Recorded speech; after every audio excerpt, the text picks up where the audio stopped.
Good morning, good afternoon, good day, and good evening. Now, I don't know what time of day it is for you, but for me, it's a good time of day. We are back at it again today. It is another day. We are going over something that's relatively recent here in the news. I apologize for not catching it earlier, but I want to make sure that I actually give it its due. That I pay attention to it, and I give it the information or the appropriate response that's needed for something that happens like this, because this is a situation that definitely needs to have some attention shown on it. But before we jump into that, I guess I want to sit down and talk about what's coming up here shortly. uh, Previously, in one of our other episodes, I talked about the ability or being able to highlight Black business. And I want to make sure that I can not just talk about the fact that we're going to be able to talk about Black business and how we can help one another out, but I want to make sure that I actually highlight those businesses. And I'm going to bring it up again towards the end of the stream here. But starting off, I want to make sure that as I let you guys know, that starting next week, we're going to have people that are going to be live in studio that are Black businesses, and we're gonna start off with a banger. We're starting off with bangers, and we're gonna have Black attorneys that are gonna be coming in, talking to you. Some that deal with personal injury, some that deal with criminal law, and expressing to you exactly the difficulties that are hurdles that Black attorneys actually face uh, in the field today. So we have a lot of different businesses, and if you have a business, a Black business that you want me to highlight or you want me to spotlight for you, by all means reach out. The I'm going to put a link to how you can contact me. Is going to be mail@savourblack.com. Mail@savourblack.com is if you have a business that you want to have highlighted. If you want to have your business highlight, you want to come on and you're a Black business and you want to talk about your business and you want to uh, have us put a spotlight on you, let me know. We're going to be starting it off again next week, having people come into the studio. Going to be interviewing with us starting next week, and again, we're spotlight focus is going to be on Black business. Difficulties of Black business, yes, but also how Black business can help you and what those Black businesses are.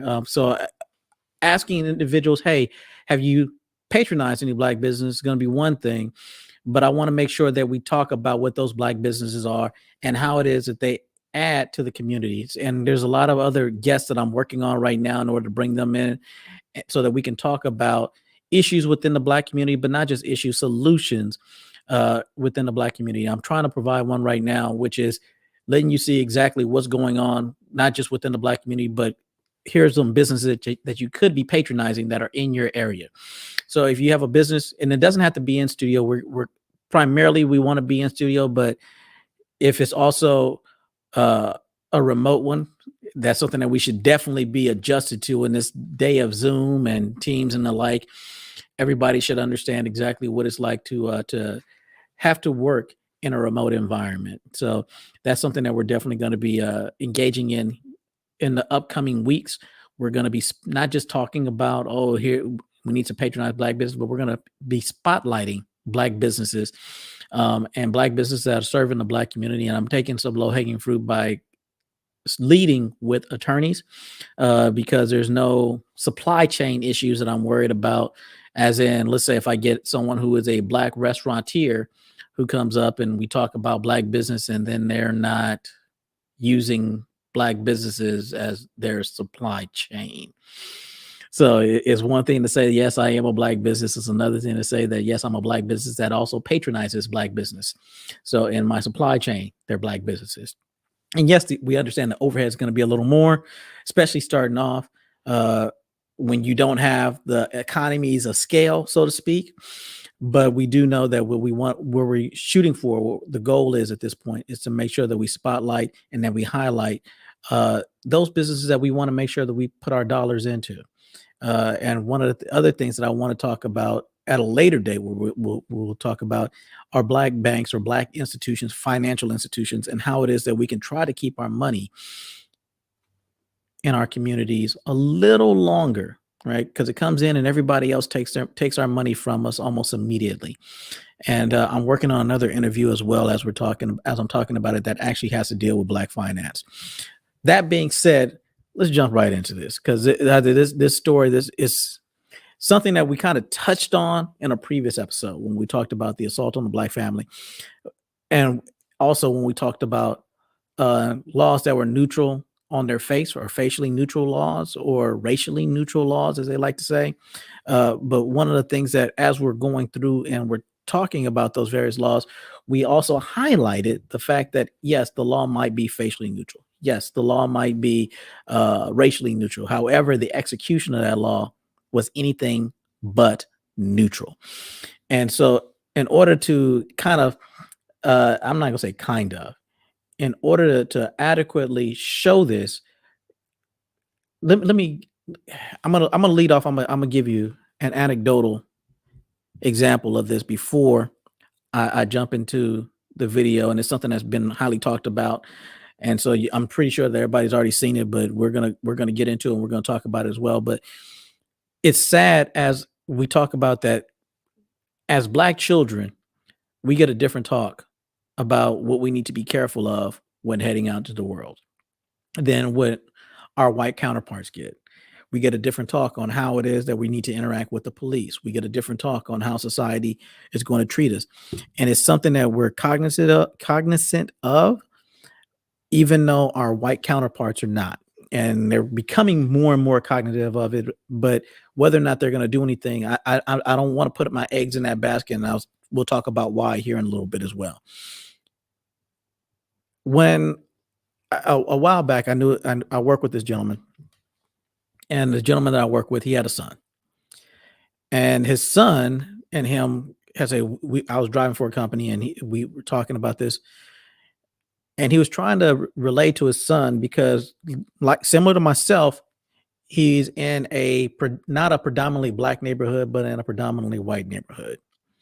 And his son went to a predominantly white school, relatively affluent, out in the suburbs, right? He moved, that old Jefferson, moving on up, tried to get his family on out of there. So he's in a neighborhood where his son is now dealing with a different type of pressure, but his son is also not really seeing himself for how he actually is, if you get what I'm talking about. His son is actually starting to look upon himself, or to think of himself, or to see himself through the eyes, or with the eyes, of his white counterparts. So here this young man is, he's in school. He's doing the same things that most young people do. He's smoking weed and having a good time and experiencing life in this suburb that they're living in.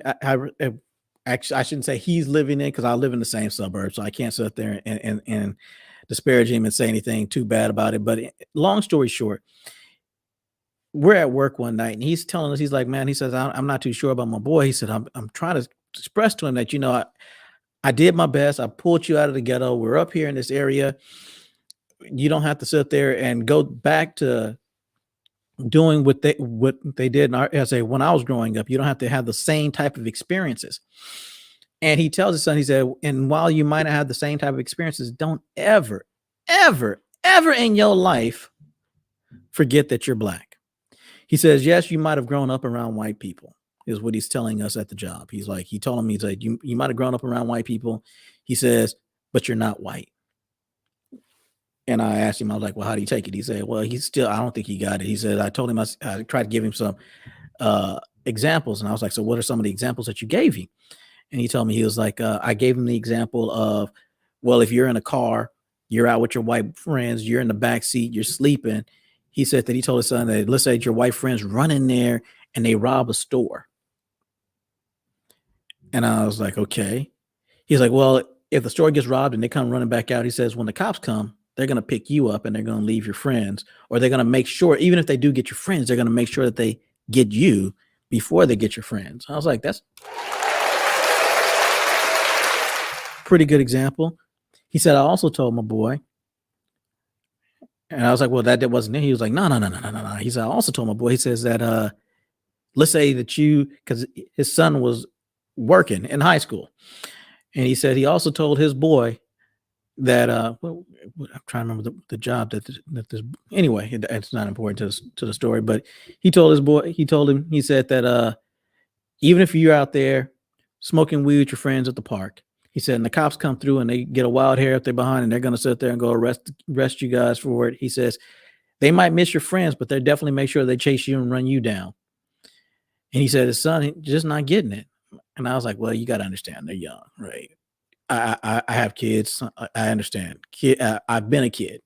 Sometimes at that age, I had a mentor, not my dad, but another older gentleman who expressed some things to me. And one of the things he told me, he says, you're going to go through this time of your life where you're just going to hit a stupid phase.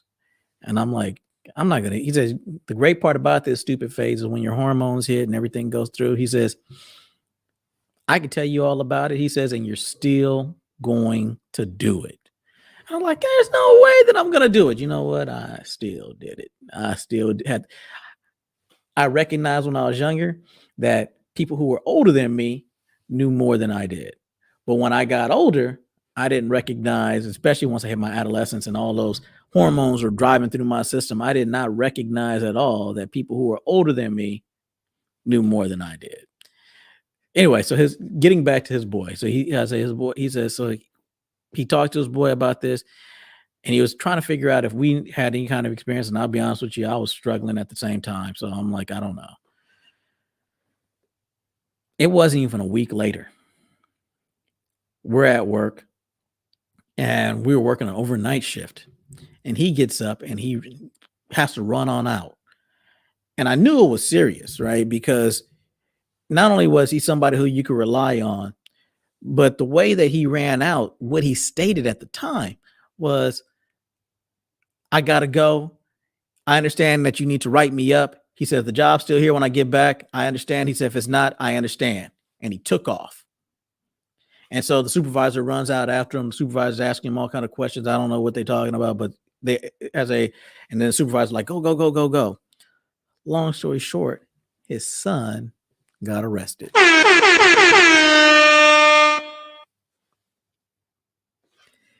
Do you know what his son got arrested for? I shouldn't be laughing. His son got arrested because his son was at the park smoking weed with his friends. And when the cops came, the cops ran his son down, and let his white friends go.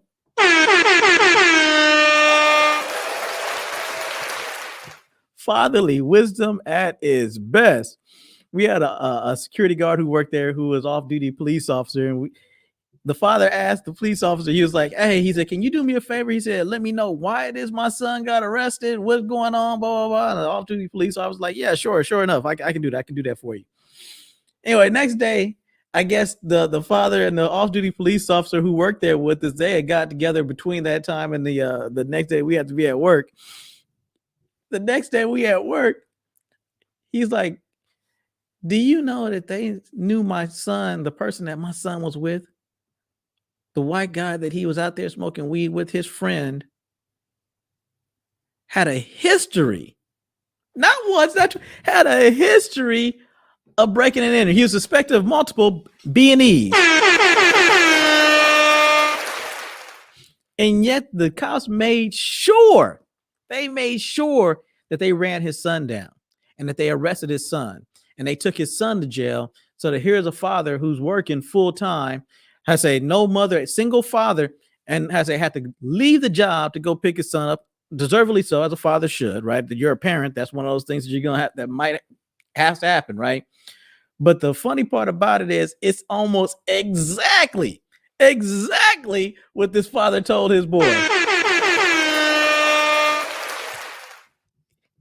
And it wasn't even a week. It's like a few days later this happened. It was the funniest thing. It's like so much clairvoyance. It's like, you know what? In a few days, you're going to have this issue.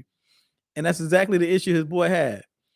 And it just went to show the disparate way on how the law was executed in that situation. The cops knew that the friend he was with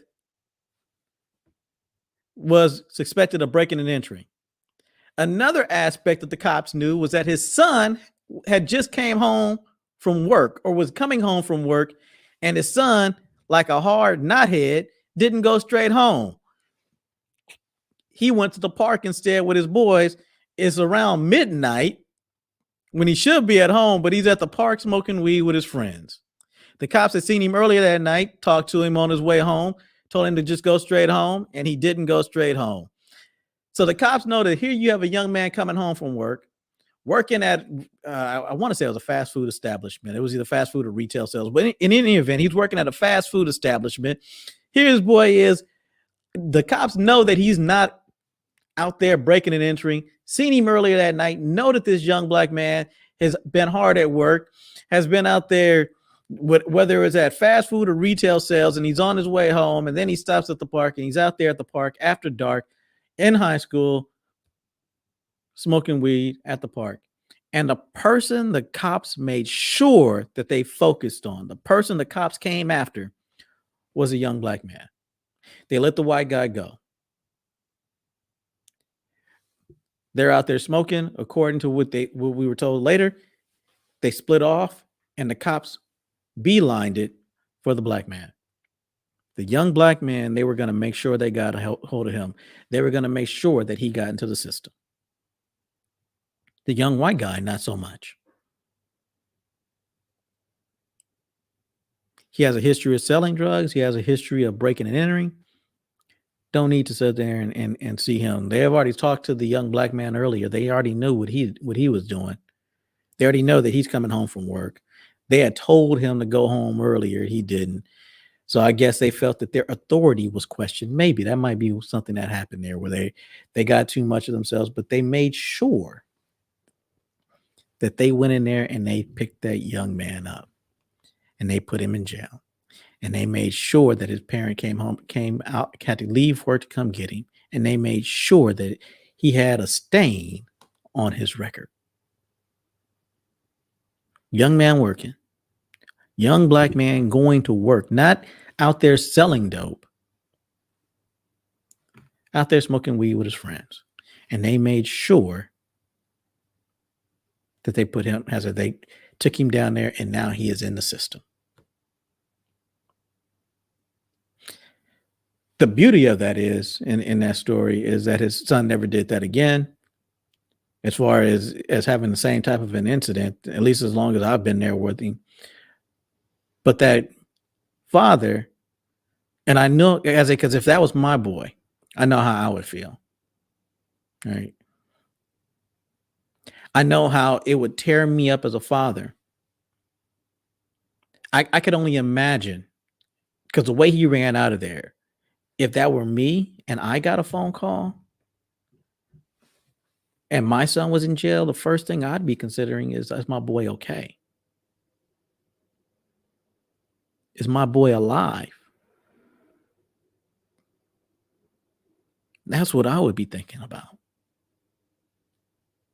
The fact that he had the wherewithal to get in there and go run on there to go get him. I mean, that's kudos to him, right? But for me, I would have been a wreck. I'd have been a mess. I'd have been thinking about, is my son okay? Young black man going through the is my son okay? So what does that have to do with what we're talking about? Well, we have another situation, almost just like it. This is not anecdotal. This is not just me talking about it. This is something the world got to see front and center on how the police enforce the law. So here you have a situation where you have police officers. Police officers come in, they get training on the law. The law is supposed to be neutral. Facially, on its face, this law is neutral. It is not something that you have to really worry about as far as what's going to happen. Is the law crafted, drafted, drawn up in such a way as to make it not just facially, but racially biased or prejudiced against one group? And the answer to that in this situation is no, not at all, right? So here's a situation that happened, and unfortunately, I couldn't find the original footage for this. I wish I did have the original footage for it, but unfortunately, I don't. But here is what the situation is, and I'm just going to play it, and I want you to see how the police interact with two young men at the mall as they come to blows with one another. And once they come to blows with one another, how the police treat the young black man versus how they treat the young white man. Now, the law is equal, right? On how two young men in an altercation and the police have some kind of not just standing, but the police have the ability to have some kind of discretion, right? So the police have the ability to have discretion in this situation. Let's see the type of discretion the police exercise in regards to the law in this situation with this young black man and this young white man. A fight between two teenagers. And you know what? Let me kill the volume. I just want you guys to take a look at it. We can get their op-ed, their opinion on it afterwards, but let's take a look and see what happened. So then this young man, he gets up.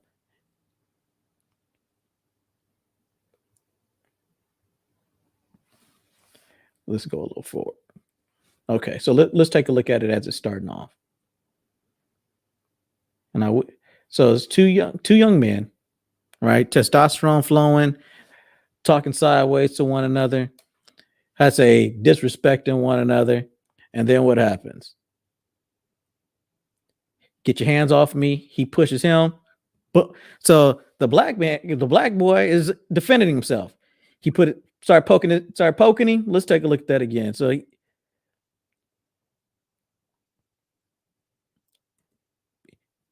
has a hands up, defensive.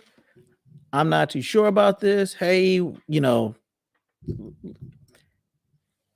then what happens? So he's trying to explain himself. He's like pushes his hand away from him. White boy pushes him. Black boy, boop, take that 2-piece. They get into an altercation. Well, now they cut away from it. But when the police came in, you can see the white boy standing over the black boy that and they're making sure they get him all cuffed up. Let's go back and see because at the beginning here, this is when the police they're fighting. The police come in there. The young black man is on the ground. The police tackles him down. They give the young white man a good stern talking to.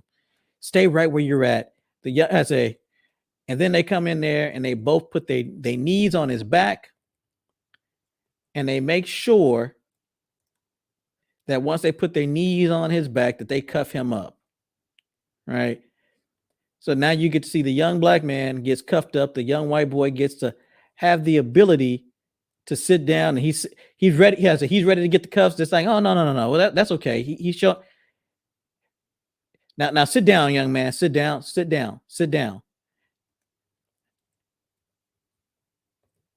So when you take a look at the situation that happened there, it's really interesting that when they got into an altercation and two young boys fighting, the reaction of the police to that situation.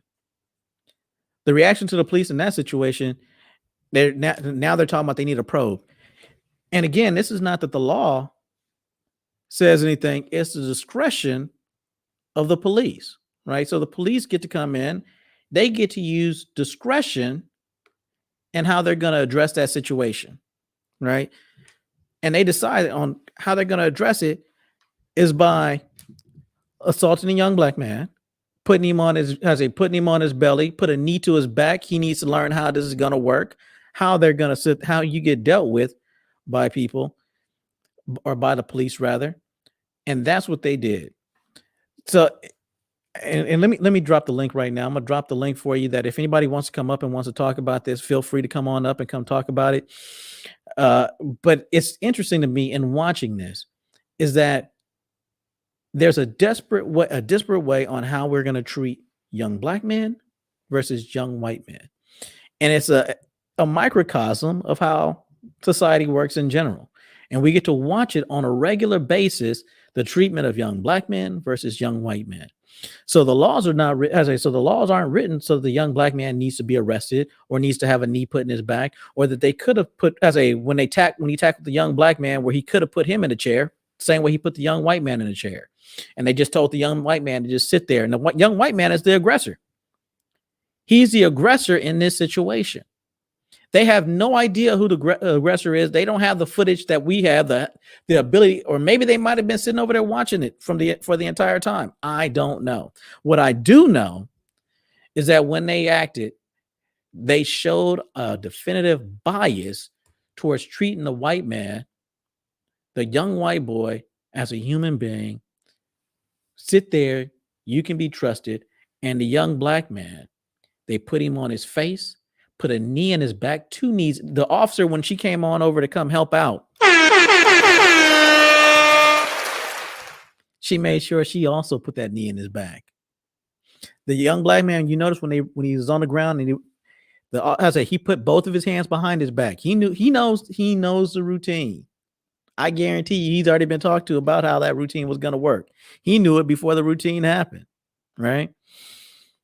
And yet and still, when you watch it, it's interesting that they did it, and it was just it was so understandable. If you're a black person in America, you understand the 2 sets of rules that we work with. You understand the fact that this is just how it works. Yes, the laws are not written in a way that is biased against black people, or biased for white people and prejudiced against black people. They make sure that they frame it in a way that it's not. However, the way that it is carried out is almost always invariably carried out in a way that is very racially motivated. And we're entering this time in our society, and this is one of those things where we deal with the whitewashing of history. And what I mean by that is this. So you have a situation with somebody like Martin Luther King, and they have distilled Martin Luther King all the way down to one speech and one sentence in his speech. Never mind the fact that Martin Luther King was for voters' rights, which they don't want anymore. Or I shouldn't say they never wanted, but they figure out a way on how to get it so Martin Luther King is a spokesperson for them going against voters' rights. Never mind the fact that Martin Luther King was somebody who was in favor of poor people and trying to make sure that we get equal opportunities for all people under the law. Never mind the fact that Martin Luther King marched, that he sat in, and that he was against all these types of discrimination and wanting to have these conversations. Today, he's been distilled down to an I have a dream speech and one sentence in that entire speech. What is the sentence in the speech? The sentence only covers one aspect of it, not being judged by anything, being judged by the content of your character and not the color of your skin. What does LaTanya Taylor have to say for it? She says, the young man involved has spoken out, and he has also made it clear that he told the officers he should also be arrested, and he wanted to be known he is not white. The young man saying they were wrong hurt. I agree. I say, because now you have a situation where you have 2 young men and you can see the disparate way on how they were treated. And even the young men recognize the disparate way on how they were treated was wrong, right? Not just the fact that they had an altercation between 2 young men, but the way on how the 2 young men were treated was definitively wrong. And the law and now they're opening up an investigation, but it gets down to the fact that some people go like, well, it's the law. It's not, we don't need more laws. What you need is enforcement to be done better. We have plenty of laws on the books today that try to walk the line on whether or not things are done this way or that way, or whether or not it's racially neutral or whatnot. What we don't have is people to enforce those rules in that neutral manner, because that's what it always comes down to. It is not always about whether or not the law itself is bad, or what we do in this. Well, you got to know what the issue is here specifically. Is that not only is that the law is where it's at, but the issue is how it's executed, how it's interpreted, right? So here you have police officers who are resolved and provided the responsibility, given the authority in the community to go in and to carry out those laws, to enforce those laws. And they're given that authority over our bodies. Right? And what do? Well, here's a prime example of what they do. They carry it out in a way that is not equal. Say we should be equal under the law. We're not treated equally under the law. And that becomes a huge, huge issue. And that's what we're dealing with right now. It's the fact that the law is there. The law we don't need, I'm sure that what we're going to hear in the next few days is that we need better laws. What we need are better police. We need better enforcers. We need people who actually care about our community. We need people that are in the community that have skin in the game. We need people that know and understand the people that are in the community that they're policing, that they're not scared when they walk out and they get a message every single time when they walk out that this might be the last time that you come home. You are in one of the most dangerous professions. And when you you have a chance that you're not going to come home and see your family, and make sure you stay safe out there. And it's not saying that police don't have a hard job in certain aspects, but as being someone who's lived both in the inner city and in the suburbs, I can tell you from experience that the way on how you interact with the police or your interaction with the police in the suburbs is going to be greatly different than what it is in the inner city. And when you get the new young police officers, you can always tell who they are because of the way they interact with you in the suburbs. Right? They come in with that fearful disdain and this hate for Black people when they come in. It might not be verbal. It might not be vocalized on how they see you. They might sit there and say things that sound really flowery and really sweet. But the reality is they're scared of young Black men. They're fearful of young Black men. And young Black men, it's like a gateway drug. They got to police them. They got to sit there and put them in their place ahead of time. Show them where they're at. And this is just one of many examples that are out there. And the beauty of this one was actually caught on video. We live in a surveillance age at this point where there's so many video cameras out there, so many cell phone cameras out there, that getting Rodney King incidents is no longer a one-off or something that's unique. This is now a situation where these type of incidents are being recorded and they're being shown at an alarming clip. And it's almost like Edward Snowden talking about the government and how it is they violate our rights, our constitutional rights, the 4th and 5th Amendment and the like, and how it is that they constantly do this. And they kept saying, no, well, where's the proof? Where's the proof? Where's the proof? And then he gave you the proof. Here it is. And that's where we're at today. There's no longer, well, where's the proof that society that we live in today is administered in 2 different levels. There's the level for whites and there's the level for Blacks. There's a level for rich. There's a level for poor. We have this caste system in our society. And it's divided on both race and class. And if you are in the wrong race, you're almost invariably going to start off in the wrong class. And while you can rise up in class, if you're the wrong race, it's going to be very difficult.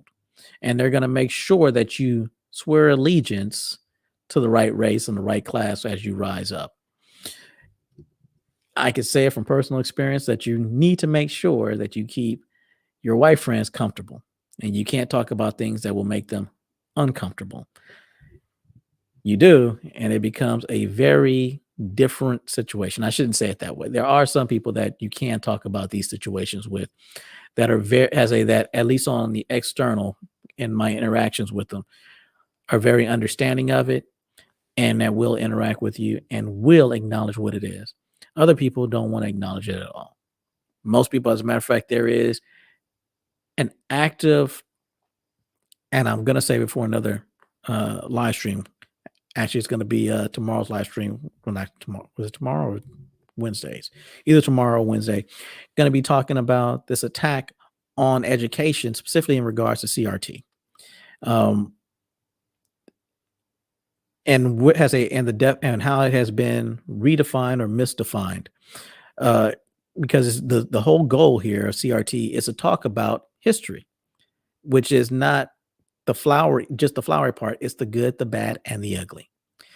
And many times when we teach it, we only want to teach the good, kind of talk about the bad, and we want to sweep the ugly under the rug. One of the interesting things, and do I still have it up over here? Let me see. I think I do. And no, I don't. I'm a dummy. I closed something out that I shouldn't have closed out. In any event, one of the things I was going to point out is that there was a poll that was done, and it helps you to appreciate how someone can be viewed through two different lenses, depending on the side that you're on. And the poll, and let me see if I can help and pull this up real fast instead of me just talking about it. I much rather have the information in front of us, pull the receipts up and not just sit there and talk about it. Give me 1 minute here. Let me see if I can look through my history here and pull this up.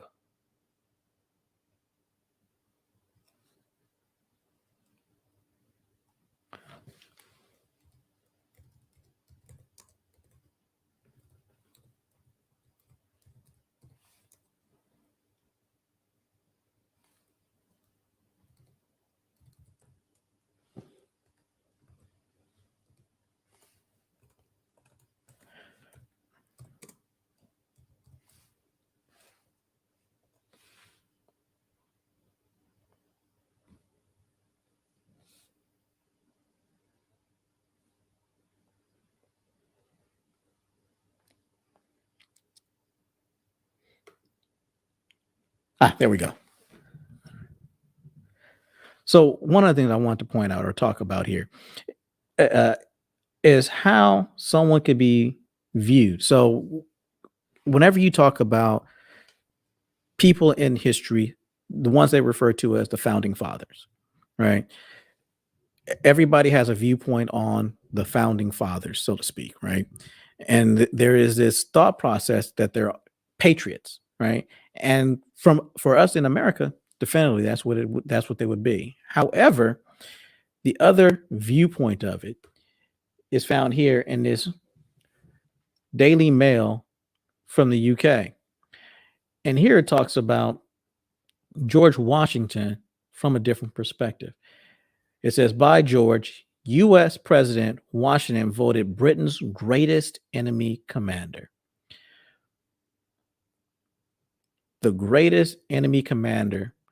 And there was another article that they had in one of the other British periodicals that dealt with George Washington because he is number one on their list with a bullet. He was viewed as a terrorist from the viewpoint of citizens of the UK. And that was a poll that was taken, and I forget the year. This was back in the early 2000s. What year was this? 2012.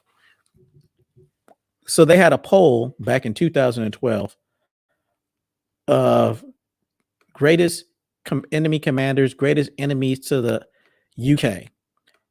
And the person at the top of that list is somebody that here in America we view or is taught in schools as being a founding father, a patriot to America.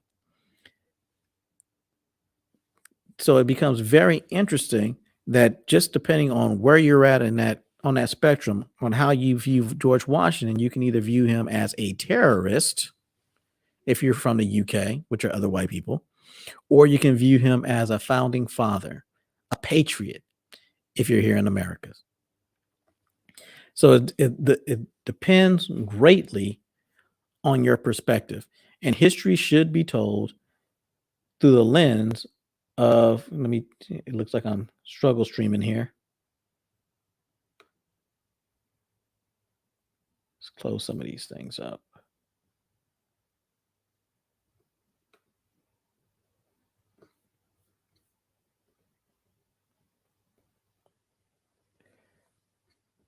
Let's see. I apologize for struggle streaming.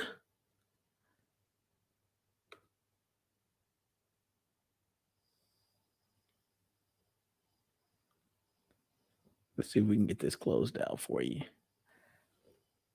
Am I? Okay. Looks like I'm not stuttering again. In any event, so depending on where you're looking at it from, depending on the perspective that you're coming at this from, George Washington is either a terrorist or George Washington is a patriot.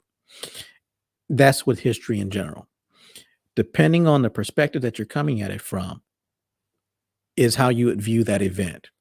And it's important, and as they're dealing with CRT right now, it's important that as we deal with these events, we deal with them as they are, right? It's the good, the bad, and the ugly. It's not based off of how you want it to be. Yeah, it looks like, yeah, I'm struggle streaming. I see that. My voice is doing the delay thing again, about 1 or 2 seconds off. Let me see if it's still doing it. I apologize for the struggle streams. I'll be switching my internet provider here shortly. I'm moving over to Fiverr here the moment it's available. I've already signed up for it.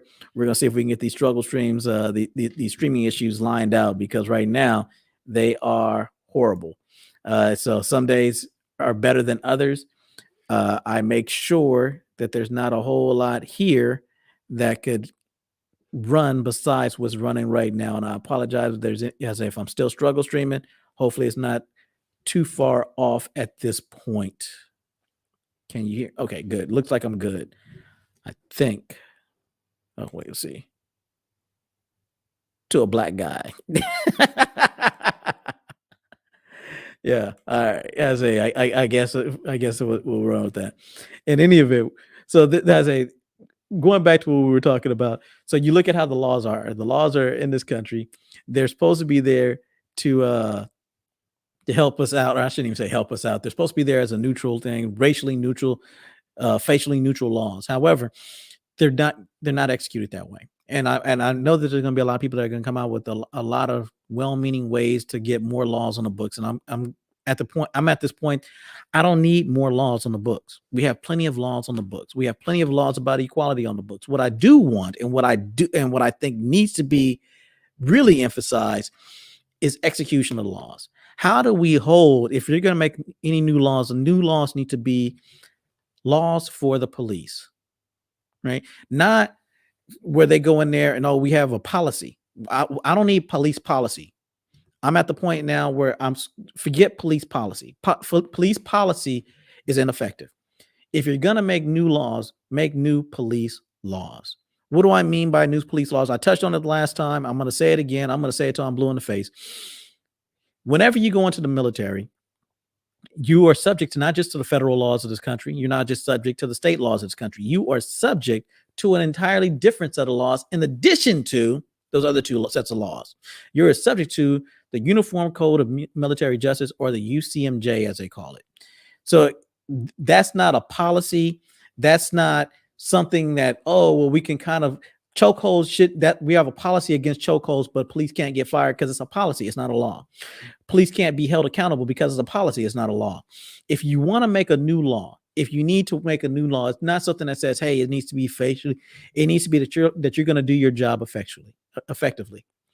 Let's see. What do you have here, Dehanna? It's like laws written by slave owners. How could it possibly go wrong? It's not the laws.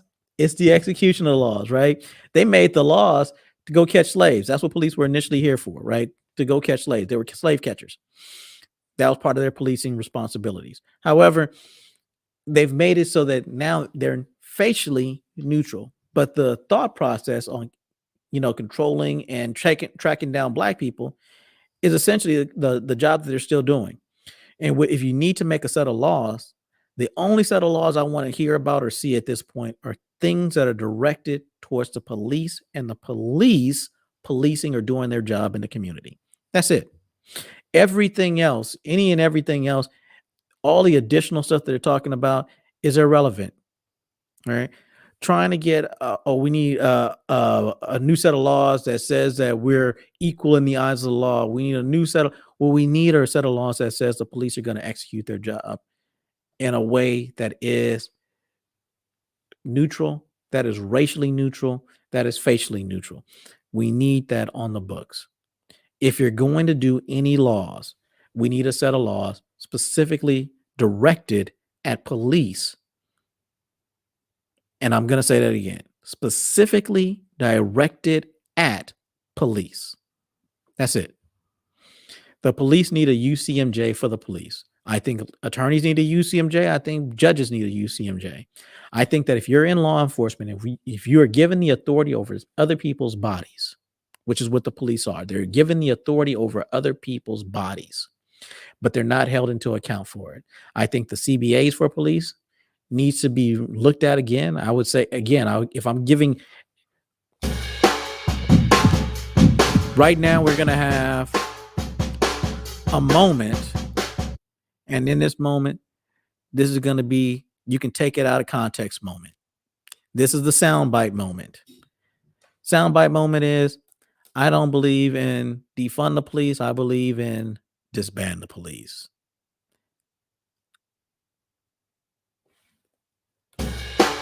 And that brings to an end our soundbite moment that can be taken out of context. No context needed on that soundbite moment.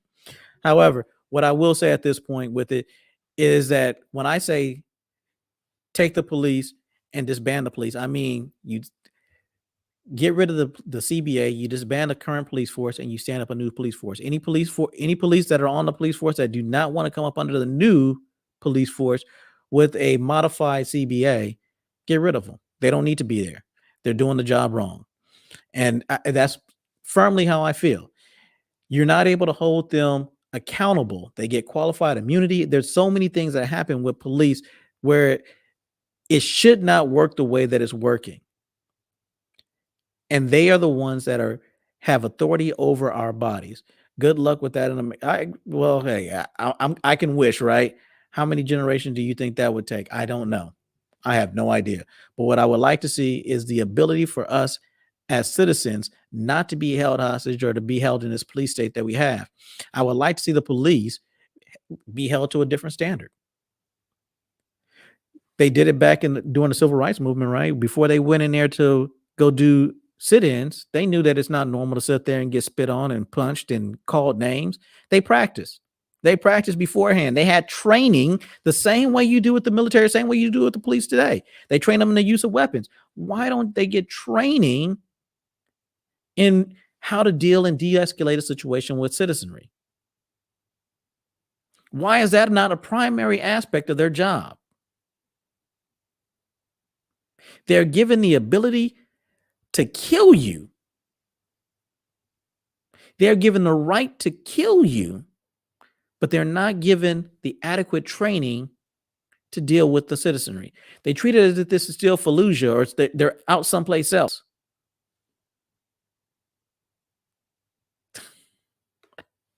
I should have looked at that before I put that up. But at any event, they should honestly be trained. And the training they have is honestly ineffectual. It's ineffectual training, except for in dealing violence. That's the one aspect of their job that they do exceptionally well. So I don't want to beat a dead horse. We talked about it previously. I want to sit there and highlight that today. Again, I also want to make sure that we talk about the fact that in the upcoming weeks, starting next week, we're going to have Black businesses being spotlighted. Going to start with the low-hanging fruit. We're going to have attorneys on because they run their own business. I'm not worried about supply chain issues. I wanted to have and if you do know of any Black businesses that I could spotlight as well, send me an email, mail@savourblack.com, mail@savourblack.com. If you send me an email on a Black business, I will reach out to them and see if I can spotlight them here on Savior Black. Probably get them here in the studio. We can talk about it, or we can have them doing it remotely. But I want to start spotlighting Black business, right? See if we can start keeping our money within our communities. We don't have Black bank or a lot of Black banks just yet, and the ones that we do have, there's some issues there. And there's a guest that I'm shooting for we're close. We haven't actually pinned down a date, but to talk about economics with the Black community, what some of the issues are, why the issues are there, and how we can address those issues. And I want to make sure that we talk about those, not just talk about it, but because those are actual solutions that we can actually start executing. And it's going to be a level of discomfort if I'm being frank and honest about it, in trying to utilize Black businesses, right? We're not used to utilizing or patronizing our own. Other communities do it. They do it at a huge clip. We don't do it at the level in which we need to do it. Boy, I guess my tongue's not working today. In any event, Sean McLaughlin will be one of the attorneys that we will have here in studio. He'll be talking about his practice.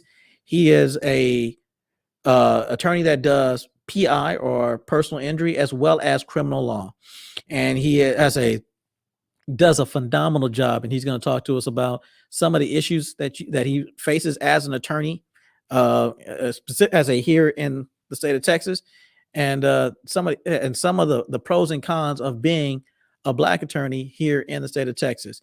And it's going to be an interesting time. I'm really looking forward to the interview and getting everybody in here to talk about it.